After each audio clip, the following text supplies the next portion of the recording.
Hey, thank you for checking out our video today. We know you're going to enjoy this word from God. Make sure to leave a like and share it with someone.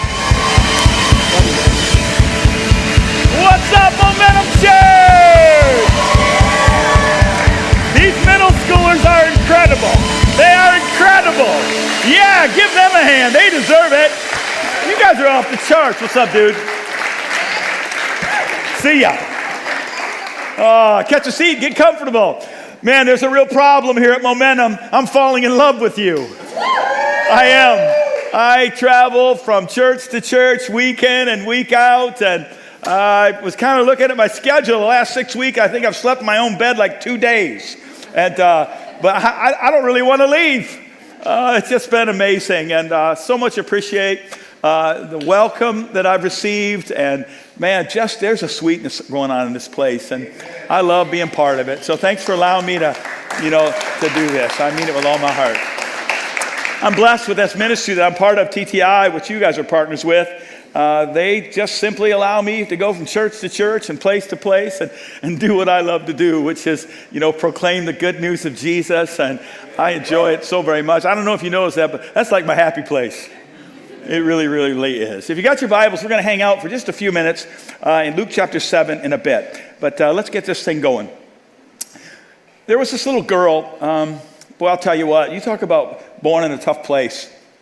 Her dad had checked out even before she was born, and mama was just doing her thing, And every Friday night, mama would, spend the evening at the bar and, do the things that, goes on in that arena. And she would tell her little girl, she'd say, here's what we're going to do. She said, there's a frozen pizza in the freezer, and I'm going to be gone, not sure when I'm coming home, but all I want you to do is you have that pizza, watch some TV, and do this. Do not answer the door. No matter who comes to the door, don't answer the door.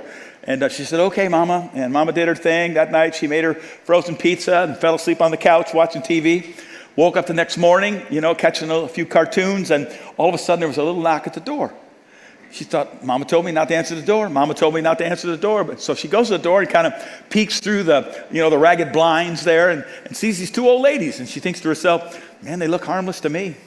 And she thought they look harmless. But Mom told me, she opened the door a crack and she said, ladies, listen, not sure who you are. Mama told me not to open this door up for anybody, but you two look harmless. What do you want? And they said, we're from the church up the street, and we wanted to come by. We're going through the neighborhood inviting people to come to our church. Just wanted to invite you. She said, me? She said, yeah, we would love for you to come. Me? You really want me to come to church? This little girl knew nothing about the church, the Bible, Jesus, nobody, man. She'd not heard any of that stuff. She thought, I can come to church? She said, well, I'll ask my mom. Thanks, ladies. And they passed through the door, a little crack in the door, a little flyer that gave the times, and they left, and Mama woke up a little while later, and the little girl said, Mama, these two ladies, they looked harmless, Mom. And I told you told me never to answer the door, but they looked harmless. And I opened the door, and I said, hey, what can I do? And they were from the church, Mom. It's a couple blocks up the road. And I was wondering, Mom, they invited me. They said I could come to church. And I never been to church, Mom. Can I go? Can I go, Mom? Would it be okay, Mom? Can I go? And after annoying her mother long enough, you know how kids are, Mom said, fine, if you want to go, that's great. I'm going out tonight, and so, I don't know how it's going to work. And so Mom goes out Saturday night. That little girl's pumped, man. She is pumped. She goes to sleep. She wakes up, man, gets dressed, thinks, I'm going to church. Kind of says goodbye to her mom. Mom's out of it and don't really know what's going on. And the little girl walks up the street and gets to church. She'd never been any place like that. Man, she was in a place she thought, this is nuts. These people really love me. These people care about me. They're talking about people that I've never heard about. Man, they're introducing me to stuff I've never even seen nor heard before. This place is amazing. So she went back home and she told her mom all about it. She said, Mom really wasn't interested in hearing it. She said, Mom, it was great, Mom. Is it okay if I go next week? And Mom said, whatever, you do whatever you want to do. And so every week that little girl would get up, Mom's partying on the weekend. That little girl would get up, man, Sunday morning, she'd go to church. Week in, week out. And she went literally for 10 weeks straight. Now, you got to be like old to understand what's about to happen here. The teacher there in her Sunday school said, little girl, we're getting ready to honor you. We're going to give you a 10-week pin. Now, if you know what a 10-week pin is, you're old. because they used to, for Sunday school, they'd give away these 10-week pins, and they would honor you with a 10-week pin. It was a big thing for, someone to get. She said, we're going to give you a 10-week pin, and we're going to, honor you for your faithfulness. And the little girl said, are you kidding me? The teacher said, yeah, next week's your week, and we're going to bless you. She goes home, man, she's so excited. She said, Mama, I'm getting a 10-week pin. They're going to honor me. It's my special day. Please, will you come, Mom? Please, will you come? Mom said, well, let me see what I can do. Let's see. Saturday night, Mom goes out, comes back and gets in late. The little girl, man, is so pumped. She can hardly go to sleep. It's her big day. Man, it's like incredible. And she oversleeps. She wakes up, she said, oh no, I'm gonna be late, She runs in, puts her best dress on, which wasn't much of anything, and she ran in and said, Mama, we gotta go. Mama wasn't having none of it, and so she said, I gotta get out of here. She takes off running, man, out the front door, down that dirt road, a couple blocks. She's just beating feet. She's running as fast as she can, and as she's running, she looks over her shoulder and she says, God, please help me, God, please help me, God, please help me get there on time. All of a sudden, she trips and falls, skids in the dirt, gets up, rips her dress a little bit, dusts off, turns around and says, God, don't push. How many of y'all believe that every day you wish God was that real to you? Come on. Yeah. I want to know God's that real. She gets to the church, runs in, teacher says, it's okay. You're all right, man. It's all right. Don't worry about it. And she said, we're going to still honor you. And the little girl says, wow, that's great. And they honor her, it's a big to-do. And the teacher says, now, little girl, this is your special day. So you can pick out any story you want. Any story you want to pick out, it's all yours. And the little girl didn't know much about, any stories. She'd only been there a few weeks. And she's thinking, what story? She loved the story of that guy named Jonah. Those of you here last week, we learned some things about that guy. And she says, she said, I love that story. Teacher goes, okay, that's the story of the day. And the teacher gets up and tells a story about, Jonah the dude who disobeyed God, ends up in the sea and in the big fish and that kind of deal. And she's just smiling ear to ear and loving it. Well, she goes home, tells her mom all about it. Next day's Monday, school. Little girl gets up, she heads to school, she arrives there, school begins. They're going through the middle of the day, and the teacher walks, stands up for anybody and says, listen, it's now our science time. How many of y'all remember the desks that open up and you get the books out inside them? Come on, you out there? They say, get your science book out. Little girl reaches in, pulls a science book out, sets it on the desk. The teacher says, turn to chapter number 8. We're going to study things of the sea. But before we look in our book, anybody got any stories about things of the sea they might want to share? And the little girl's waving. She said, I know a story. And they just said, what's your story? She said, I heard it yesterday at church. It's a story of this guy named Jonah who did not do what God told him to do. And teach, that ain't a good decision. She says, and you know what? Jonah ends up in the sea. The teacher starts rolling her eyes, kind of doing the air leak deal. And next thing you know, she says, and he gets swallowed up by a big fish. And the teacher says, stop. Little girl, stop. Here's what I want you and the whole class to know. Church is fiction and school is fact. And the little girl says, well, I'll tell you what I'm going to do, teacher. When I get to heaven, I'm going to ask Jonah if he was in that fish. And the teacher got a real cocky look on her face and said, well, what if Jonah went to hell? And the little girl said, well, then you ask him when you get there. Listen, here's what I want to do today. I want to make sure you leave this place knowing how real God is. I hope you know you didn't ask a religious guy to come and show up and speak to you today. I could care less about religion. What I'm interested in is a real God to help me in my real journey. I need a real God to help me in my real marriage. I need a real God to help me with my real hurts and my real pain and my real past and my real future. And there's one thing I want you to know, no matter who you are, no matter where you're at, there's a real God that wants to go on the journey with you. He wants to help you with it. He wants to walk with you. He wants to spend time with you. Leave here knowing there's a very real God who wants to be part of your very real life. In Luke chapter 7, there's a sermon given by the greatest speaker who ever walked on this planet. His name was Jesus. Nobody could tell stories that made things come to life like Jesus. We learned that they're called parables. They're just stories that bring light to truth. And Jesus was incredible. Nobody could speak, and multitudes stop and listen. What he said was so incredible. And every word that came out of his mouth was like, wow, this is breathtaking. This is moment stopping. This is amazing. He preached sermons like the most famous one of all is found in the scriptures called the Sermon on the Mount. Man, it's incredible. The facts inside of it, the principles that evolved from that sermon. But in Luke 7, there's another sermon. Historians call it the Sermon on the Plain. It wasn't the Sermon on the Mount. It was a sermon given on a plain, on the flatlands of where he lived. And in that sermon, there are many amazing truths. But there's one that I want to share with you that literally shook my world. A principle that has changed every single thing about what I do. It has transformed my entire journey from the day one that I began understanding what it was about. This little simple truth is so profound and so powerful. And it simply goes something like this. Give, and it shall be given unto you. You say, huh? Can I show you what that looks like? Now I have this amazing singer that's going to help me with this. Where is she? I lost her. Where is she? You going to help? Somebody going to help? Come on. You work.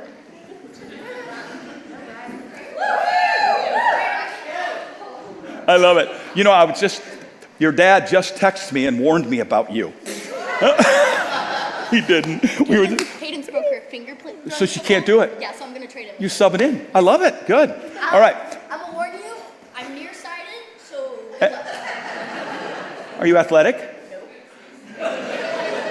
I got a nearsighted, non-athletic person to play catch with. What kind of church are you? We can do this, can we? Yeah. I can. All right, first of all, we're going to pretend. And man, are we going to pretend. We're going to stretch it. We're going to pretend she's God. Not a chance. We're going to pretend you're God. You ready? You better be ready. Good girl, she got it. Now, a long, long time ago, God did something pretty crazy for me. God threw me life. Nice job, God. How many of y'all believe God's the giver and taker of life? You believe that? You better get that settled. You better understand that God is the giver of life. Free commercial. I've yet to understand the concept of evolution and how much of a fairy tale it is. To take away the truth that God gave us life. May I help you with something just real quick for fun? If you took a watch, just a simple wristwatch, and you took it all apart, every piece of it, and you put it in a paper bag, just a little paper bag, and you shook that paper bag, how long do you think you would shake that paper bag until it would go back to being a watch? Forever. Do you realize you could shake that bag for 100 million years and it would never, ever go back to being a watch? You just keep shaking that watch. Do you understand that is the concept of evolution? Do you realize that your fingertip, just your fingertip, is 100 times more, even more than that, more incredible than a watch? Do you realize that your fingertip, you can touch something and it'll tell you if it's cold. It'll tell you if it's hot.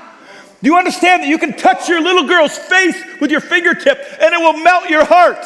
Do you understand that's just your fingertip? You can poke it with a pin and you'll feel it, trust me. Do you understand that's your fingertip? We're not talking about your eyesight. We're not talking about your ears. We're not talking about, how God created this amazing human body and somehow it was shaken together on accident, just happened. No, my friend, let's celebrate the fact that God is the giver of life. Yeah, he deserves applause. He deserves a standing ovation. He let you wake up today. You rose because God allowed you to rise. May I say, if all we do is celebrate the Creator God, it was worth showing up today. You betcha. So God throws me life. You got this. But to be honest with you, where God threw me life, no kid should ever be allowed to live. My mama had me when she was 15 years old.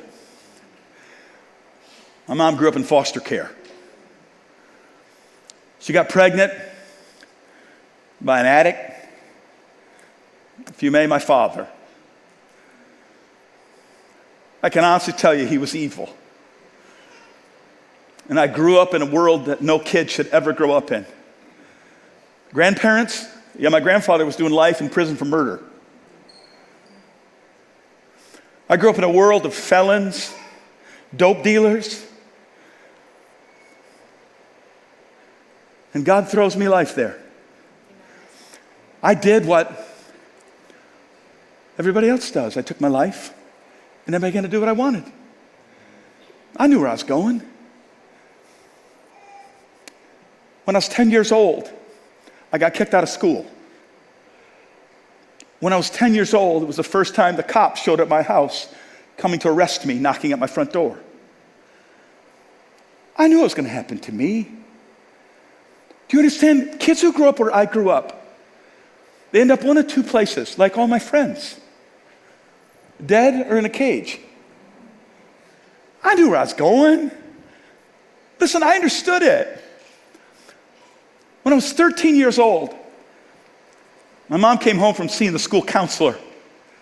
She was crying. She was just a little girl raising a little boy. I said, Mama, what's the matter? She wouldn't tell me. I said, Mama, what's the matter?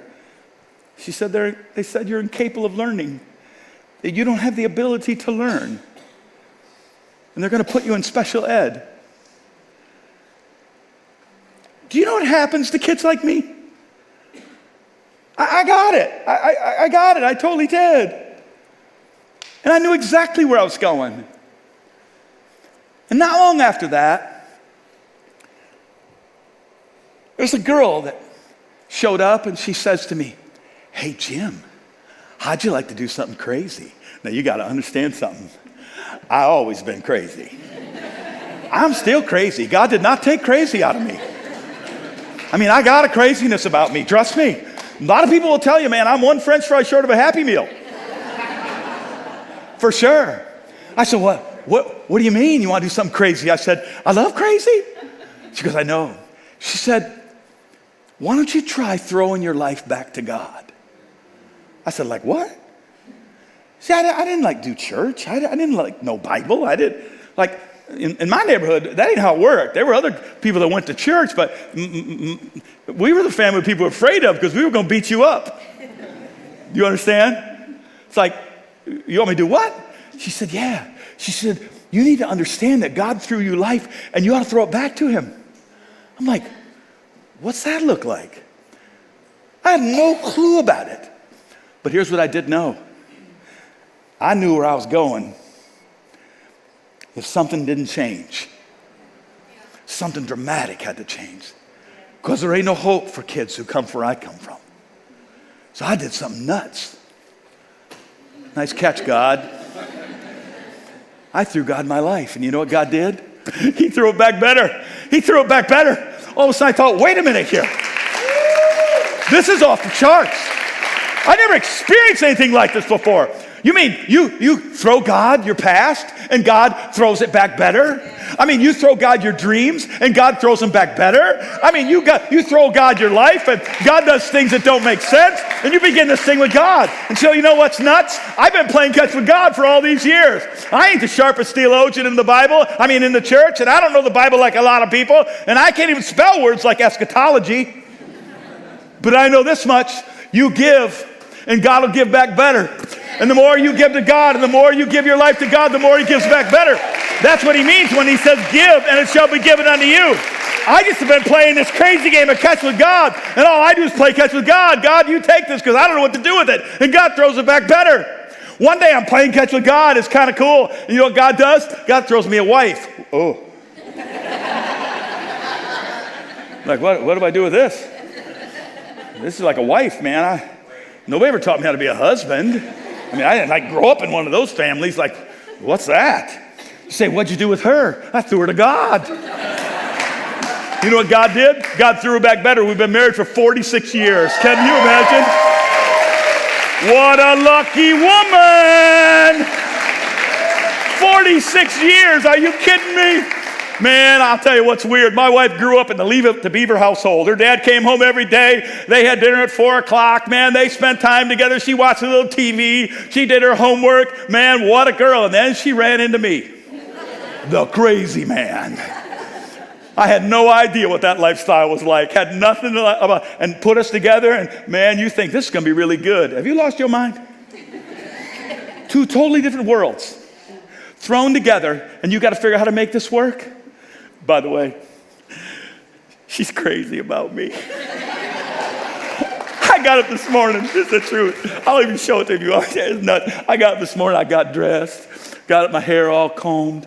I went over to the full-length mirror in the hotel, and I took a picture of myself. And I sent it to my wife, and she said, "Ain't he handsome?" I said, "Yes, he is." You say, "What are you trying to say?" Dude, I threw God my marriage, and God throwed it back better. And you better begin this amazing game of catch with God. The world does not have the answer for your marriage, but that God who's incredibly real wants to be a real part of it. I'm playing catch with God one day, and God does something nuts. God throws me a son. Now I'm a dad. I don't know how to be a dad. I don't even know what that even is about at all. Dad? You say, "What'd you do with him?" I threw him to God. You know what God did? God threw him back better. You know what he's doing right this very moment? He's preaching in the church that he pastors. How's a guy like me got a kid who's a pastor? God does something nuts. God throws me a second son. You kidding me? I threw him to God too. God threw him back better. You say, "What's he doing right now?" My second son is preaching the gospel in the church he pastors. You say, "Are you crazy?" Yeah, I already told you that. God kept throwing me sons. Throw me a third one. Yeah, he's a pastor too. God threw me a fourth one. He's not a pastor, but he's one of the finest men you'll ever meet in your life. He does things that I'm not even allowed to tell people what he does. He's kind of an undercover cop, and he's just out there, making the world better every day. And I'll tell you this much. He's nuts about his mom. He's 6'5", 240 pounds. Do not mess with his mama. I love it. So I said to God one day, "God, I want to throw you something. I'm sick of boys. God, could you throw me something else?" So one day, God does something nuts. My wife and I couldn't have any more children. It wasn't safe for my wife. So I thought, "Man, I'll adopt one." In my mind, I had this crazy idea. I wanted this dark-haired, brown-eyed girl. I mean, my wife's blonde. She got blue eyes. I got blue eyes. How do blue-eyed people have brown-eyed babies? I don't know if you know that genetically don't work. So I'm praying, "God, I wish you would give me that dark-haired, brown-eyed girl." And one day, I'm sitting in my office, and the secretary comes and says, "There's a lady here to see you." I said, "Oh, do I know her?" "No, she's a visitor to church Sunday." This lady came in, grandma type, walks in the door, introduces herself. She said, "Hey, I came to church Sunday." She said, "Truthfully, I'm not a religious person. I don't really have much to do with God." She said, "But I have a daughter who's a prostitute and a heroin addict." And she said, "She abandoned her little girl at my house, and I can't raise her. I was wondering, would you know of anybody that might want a little girl?" I said, "How old is she?" She said, "She's 2. I said, "Can I see her? I might know somebody." She said, "Oh yeah, she's out with your secretary in the lobby." She calls her in, she comes around the corner, she got the most beautiful dark hair, biggest brown eyes that a little Hispanic girl could ever have. I started bawling, and the lady thought I was crazy. I said, "What's her name?" She said, "Angel," which means one sent from God. 2 days later, Angel came to live with us. She was addicted to heroin when she came to be with us. She's now Daddy's girl, and I will tell you something. It's one of the greatest gifts God ever gave me. He gave me that little girl, that her and I understand each other in a wonderful way, and it's incredible, and I love her dearly. You say, "What are you saying?" I'm saying, listen, I started playing catch with God when I was just a mixed up guy who came from a wreck. And that's all I do. One day, God does something kind of wacky to me. He throws me a church and says, "I'm going to make you a pastor." A what? God, you know where I'm from? Do you understand? I'm incapable of learning. I got a background. You don't become a pastor. You become a thug. You understand? It ain't pastor that you become. You're going to make me a pastor? And he gives me this church outside of Detroit. It's a doozy.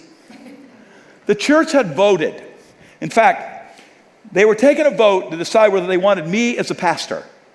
101 people voted. What's crazy is God had already whispered in my heart. You believe God whispers in your heart? Yeah. Whisper in my heart, "You're going to be the pastor of that church." 51 people voted for me, and 50 people voted against me. Nobody in their right mind takes a church like that. That's why I came. I became the pastor of that church having no idea what to do or what I was doing. Say, what'd you do? Threw it to God. What did God do? He threw it back better. I arrived there. My first service had 20-something people. Man, I was so proud. I had my Bible tucked under my arm. I walked in. I'm a pastor. Look at me, ain't I? All that and a bucket of chicken. So I walk up the stairs. There's the big glass doors. I walk in, underneath the big steeple. And there's a lady standing there. I'm thinking, oh, she's going to welcome her pastor. She's got her arms crossed like that. I walk in the door, and she looks at me, and she says, I don't like you. This is my church. I'm not leaving, but I'm never going to listen to you preach. I said, good to be here. She didn't, man. I'm telling you, what was crazy is church would begin and they'd sing the songs, do the little announcements. She'd sit about the fourth row, her and her husband. When I got up to preach, he'd walk out the door, go down, sit out, leave, slam the doors on the way out. Every single week. I got where I just started waving. Everybody knew she was going to leave. One Sunday, I'm preaching away about how good God is and what he can do in your life and how crazy about you he is. And all of a sudden, I look at the end of the service and I give people an opportunity to, give their lives to an amazing God. And her husband slips out and he starts walking towards me. Dude, I didn't mind her walking that way, but I wasn't sure I wanted that big biker boy walking this way. I thought his background, my background, this could get really interesting. He's a big old burly dude. He's walking towards me, and I look at his face, and tears are running down his face. I mean, running down his face. He gets there, he kneels down in front, and I'm telling you, God is shaking his world. God is doing a work in his heart, and all of a sudden, the back doors spring open. Here she came. I'm thinking, this ought to be cool. She comes down the aisle, man. She is just crying to beat the band. She gets down next to him, puts her hands on his back, and she looks up at me and she says, he ain't been right with God for 5 years. I said, neither of you. God shakes her life. She looks at me and she says, you're the greatest preacher I've ever heard in the whole world. I love you. From that moment on, I want to tell you, that lady committed to our ministry, loved me like nobody ever loved me. That couple became an integral part of who we were and what we did.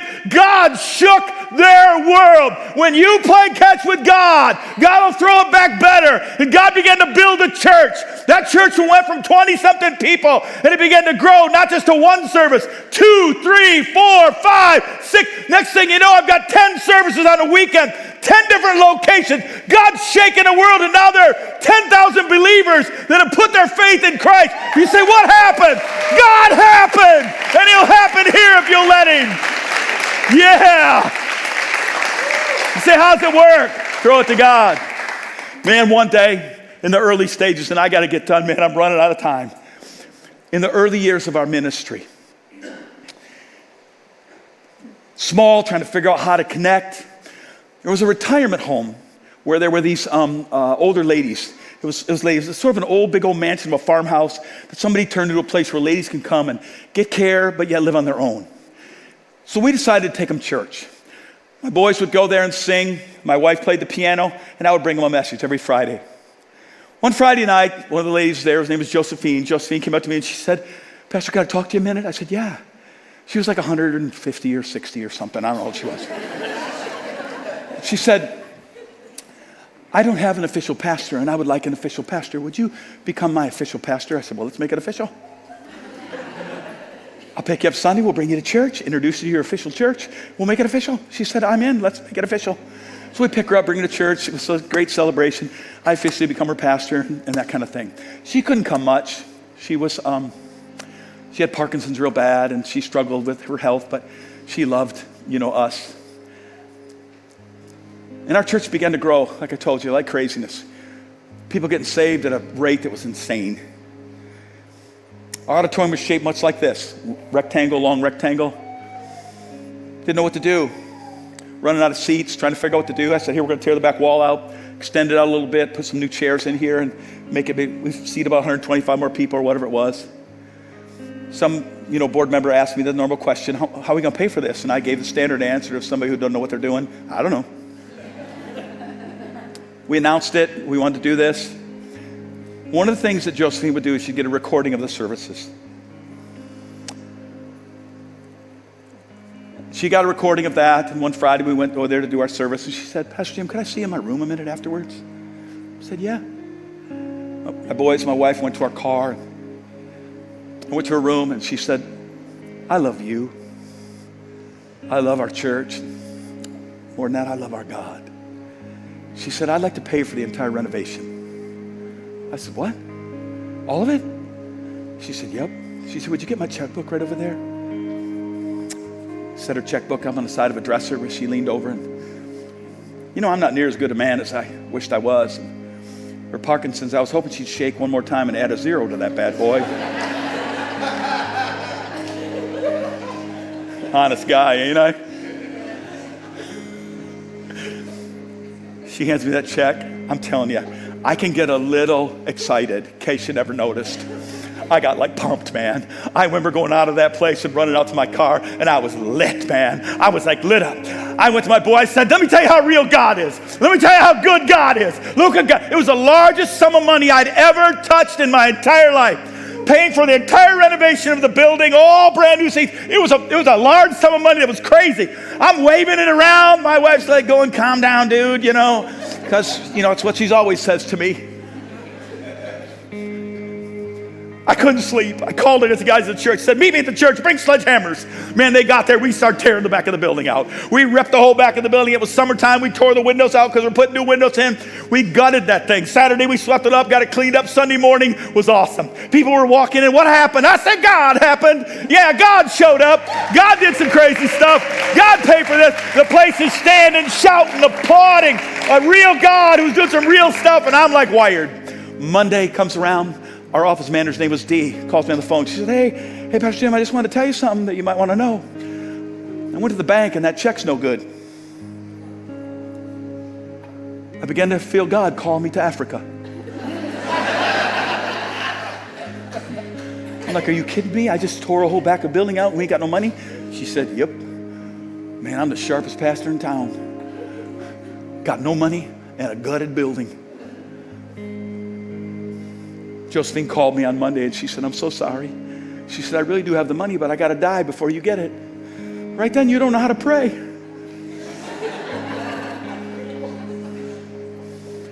Tuesday morning, she called the church and we had a lady who volunteered to take seniors. She came and got her and took her to run some errands. She bought a few things, and that day she went to a store and bought a brand new blue dress. Tuesday afternoon, she went in her room and she laid down. Josephine Straub went to heaven. I did not touch her.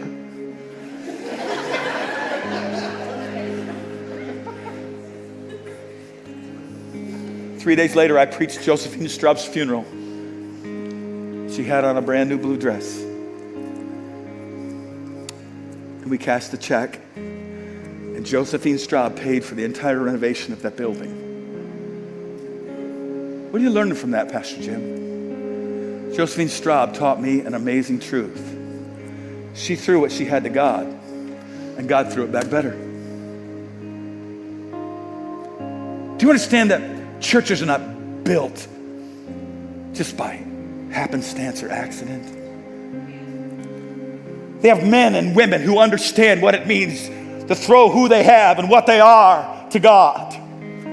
And God looks and says, wow, I see their faith. And he shakes communities and cities. And he does things that don't make sense. And today, Josephine Straub is in heaven. And she doesn't have Parkinson's disease. She got a brand new body. Josephine Straub is not walking around on a walker. Josephine Straub is celebrating the fact that a church exploded and she had a part in it. And every day people are coming to know Jesus. And today my two sons lead that church. And it's a mammoth mega church that God is shaking an entire area with. And I say to you, what happened? A lady understood about what it meant to play catch with God. You throw what you have, who you are, your dreams, your past, your future, your marriage, your kids, your hopes, your brokenness. You throw it to God, and God will always show it back better. Where'd you get that from? Give, and it shall be given unto you. That's what God said. I'll play catch with you if you want to. Hey, that's for you. So I got to get out of here. Trying not to get past time, but I don't know if you noticed that I love preaching. And I especially love preaching to people who want to be part, and you do. So here's what I'll tell you. You may be sitting here today and you don't know Jesus as your Savior. What's that mean? You must ask yourself a simple question. If you had to die today, are you absolutely sure you'd go to heaven? If the answer wasn't yes, throw your life to God right now. Throw your life to God right now. That's a simple thing. Don't let religion mess you up. Religion is man's idea how to get to God. I'm interested in God's idea how to get to me. And that's why he sent his son. Trust him. I don't know all about it. Dude, I've been a pastor 40 years and I don't know all about it. I just knew I threw my life to God and he threw it back better. And I would say to you today, time to play catch for the first time for some of you. You may be here today and you're not sure if you had to die, you'd go to heaven. Throw your life to God right now. Right now. Right now. Right where you're sitting. You say, I am here right this moment. And I'm not sure if I had to die, I'd go to heaven. Pastor Jim, can you help me throw my life to God? Anybody like that at all? You slip your hand up and say, can you help me with that? Anybody? I'll help you with it. Right where you're at, I'll be happy to help you. Be glad to do it. You can leave this place knowing you're on your way to heaven. It's as simple as throwing your life to him. You may be here and be a believer, and the truth of the matter is, you know what you spend your time doing? Taking your life and doing what you want with it. Do you know what I discovered? The more I take my life and do what I want with it, the more messed up my life is. It's when I wake up every day and I throw my life to God. It's when I throw my marriage to God. It's when I throw my kids to God. It's when I throw my dreams to God. It's when I throw my past to God. It's when I throw my present to God. It's when I throw my future to God. It's when I learn to play catch with him. God says, listen, give and it shall be given unto you, Jim. All I want to do is go out in the backyard and play catch with you. That's the reason that you exist, is to play catch with God. Play catch with me and watch what I'll do with your life. Watch what I'll do with who you are. And some of you need to get back to playing catch with God. Look up at me, will you, all of you? How many of you would say, I'm a believer here? And the truth of the matter is, I've been struggling playing catch with God. I've been doing what I want with my life. I find myself, slipping back things that say, I'm going to do this. And God, you can't have that. You can't have this. Listen, when you learn to give it to God, hang on. You say, God spoke to me, Pastor Jim. I need to play catch with God. I need to get busy playing catch with God. If you're like that, would you slip your hand up and let me pray for you? I need to get busy playing catch with God. There's a hand. Anybody else? I need to play catch with God. Come on. There's another one and another one. They're still going up. I need to throw my marriage to God. I need to throw my kids to God. Pastor Jim, would you pray for me? I should have raised my hand. If you're like that, slip your hand up, will you, in the back. That's awesome. Anybody else? I got to start playing catch with God.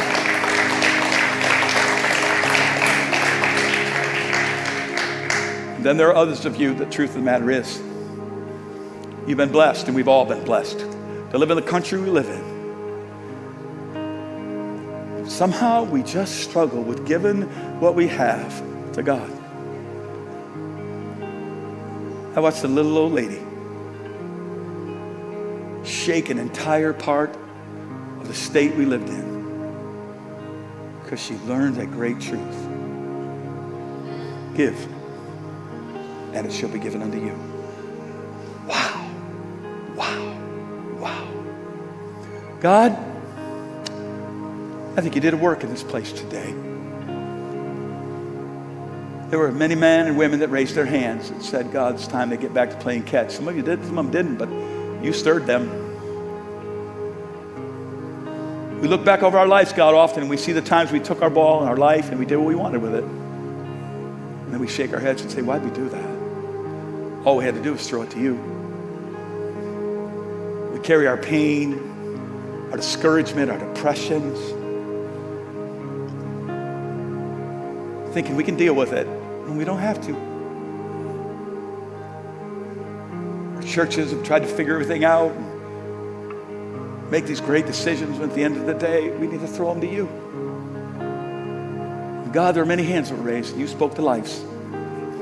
I've been grateful to spend a couple weeks in a wonderful place. And I believe, God, this place is on the verge of you doing something great. I look forward to hearing about it. Look forward to hearing about, God, as you've shaken the city of Pensacola because some people learn to play catch with you. I know, God, I ain't the sharpest knife in the drawer. Just a simple man who came from the wreckage of life to learn how to play catch with you. Please bless these. In Jesus' name, amen. God bless you, everybody. I'm going to turn it over to the staff.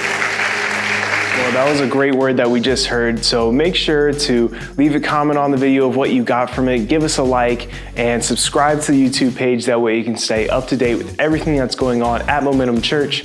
And you can also click on that Give Now button down below if you want to support the mission.